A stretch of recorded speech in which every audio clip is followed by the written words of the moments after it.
Dobré ráno, je streda 10. apríla. Vítajte pri ďalšom dieli týždňového podcastu portálu Interes.sk.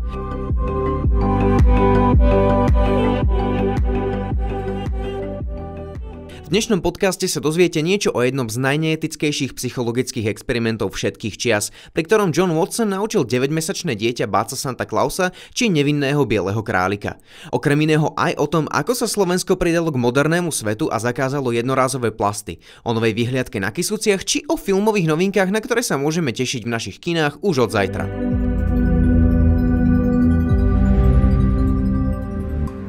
Dajte mi na výchovu tucet zdravých detí a ja vám zaručím, že z každého z nich vychovám špecialistu podľa náhodného výberu. Lekára, právnika, umelca, obchodníka, zlodeja alebo aj žobráka bez ohľadu na jeho talent či vlastnosti jeho predkov. Tak znie azda najznámejší výrok amerického psychológa a zakladateľa behaviorizmu Johna Watsona. Watson bol vlastne americký Pavlov, skúmal podnety a reakcie na ne z pohľadu psychológie. Na svoje experimenty však okrem zvierat využíval aj ľudí. Jeho najznámejším objektom skúmania bol len niekoľkomesačný Albert. Watson veril, že chovanie človeka je definované vonkajšími podnetmi. Riadil sa vzorcom, kde po reakcii alebo stimule prichádza vopred očakávaná a predpokladaná reakcia. Svoju teóriu do istej miery aj potvrdil. Stalo sa tak koncom 20. rokov 20. storočia na pôde Univerzity Johna Hopkinsona, kde v tom čase už jednu dekádu pôsobil ako profesor psychológie. Jeho experiment s 9-mesačným Albertom patrí dodnes k najneetickejším psychologickým experimentom histórie. Watson pri svojich pozorovaniach zistil, že hluk patrí k nepodmieneným stimulom detského strachu. Chcel preto riadeným experimentom potvrdiť hypotézu, že hluk ako stimul možno použiť k vyvolaniu podmieneného strachu dieťaťa voči určitému objektu.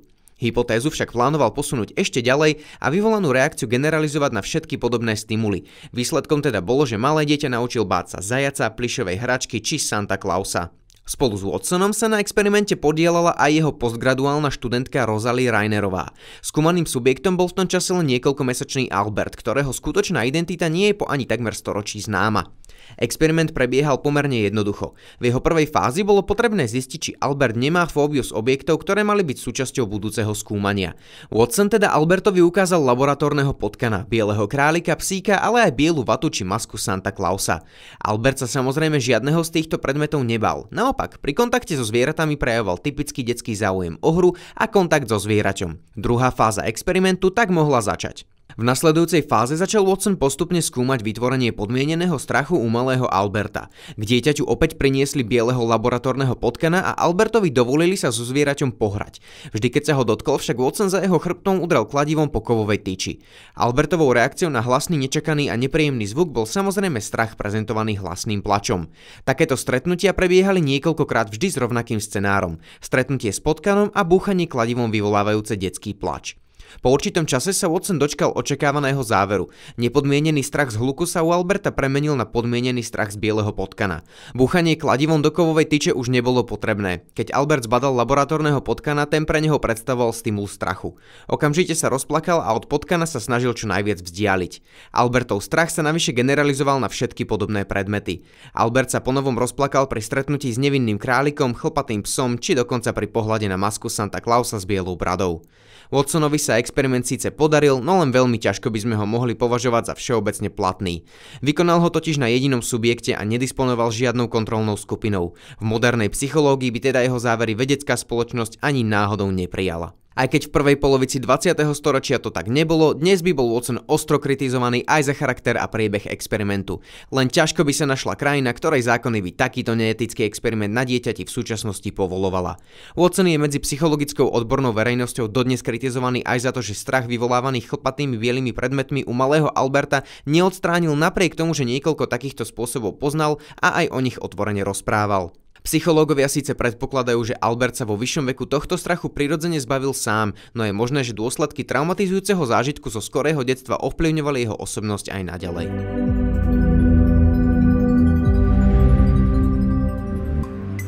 Od zajtra sa môžeme tešiť na príchod niekoľkých noviniek do našich kín. Medzi nimi nechýba ani návrat Hellboya, ktorého však už viac nestvárni Ron Perlman.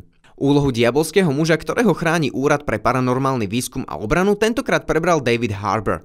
Cynický hrdina musí v najnovšom spracovaní zachrániť svet pred krvavou čarodejnicou, ktorá chce na nás uvaliť morovú ranu. Popri tom sa však dozvedá pravdu o svojom pôvode aj o svojom skutočnom poslaní. Jarné premiéry budú v temnom duchu pokračovať, mimo iného totiž do kín prichádza aj Cintorín zvieratiek. Temný horor vyšiel pôvodne z pera Stephena Kinga, ktorý ho označil za svoje najdesivejšie dielo.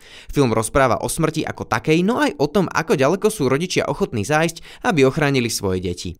Okrem týchto snímkov sa môžeme tešiť aj na Princa Krasoňa, animovaný titul od tvorcov Shreka, na ktorom sa zabavia deti aj dospelí. Rozpráva o princovi, ktorý sa musí celý život potýkať s veľmi nezvyčajnou kliatbou. Snehulienka, Šípková ruženka či Popoluška, všetky ženy z kráľovstva sa do ňoho zamilujú. Aby princ túto kliatbu prelomil, vydá sa na zábavnú výpravu spolu s jediným dievčaťom, na ktoré kliatba neplatí. Princa Krasoňa, ako aj ostatné snímky, môžete vidieť v kinách od 11. apríla. Dvaja britskí komici a dobrí priatelia Joel Dommett a Nish Kumar vyrážajú na dlhú púť, pri ktorej navštívia 6 rôznych komunít s veľmi aktívnym životným štýlom. Joel si bude ako fitness nadšenec merať sily s tými najtvrdšími kmeňmi na zemi, zatiaľ čo Nish bude skúmať ich kultúrnu stránku a kuchyňu.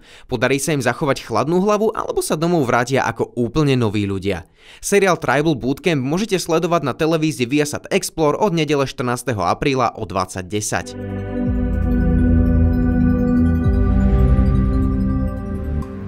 Slovensko sa konečne oficiálne pridalo k krajinám, ktoré povedalo nie jednorázovým plastom. Vláda schválila ich definitívny zákaz, ktorý bude v platnosti od januára 2021. Zákaz sa bude týkať 9 druhov jednorázových plastových výrobkov. Sú to plastové taniere, príbory, miešadlá na nápoje, slamky, paličky od balónov, vatové tyčinky do uší, nádoby na potraviny vyrobené z expandovaného polystyrénu, nápojové obaly a poháre z expandovaného polystyrénu. Nové opatrenia oznámil minulý týždeň na tlačovej konferencii minister životného prostredia László Solimos a dodal, že rezort robí všetko preto, aby sa na Slovensku čo najskôr presadilo aj zálohovanie PET fliaš. Región Skišúc sa už čoskoro bude môcť tešiť z novej atrakcie. Pred novou letnou turistickou sezónou totiž finišujú práce na novej rozhľadni. Tá vyrastla v okrese Čadca pri obci Zborov nad Bystricou a ponúka výnimočné výhľady na okolitú krajinu. Vyhliadková väža s murovaným základom a drevenou vrcholovou časťou vytvára nad obcou Zborov nad Bystricou peknú scenériu. Ponúka výhľady na dolinu riečky Bystrica, mesto Krásno nad Kisúc, ale aj vrcholy Malej Fatry. Ak pochádzate z Kisúc alebo sa sem v najbližšom období vyberiete na rozhľadňu pri obci Zborov nad Bystricou, sa môžete dostať po turistickom chodníku z Krásna nad Kisúcou alebo z Klubiny. Ďakujeme, že ste opäť počúvali podcast portálu Interes a tešíme sa na vás opäť o týždeň.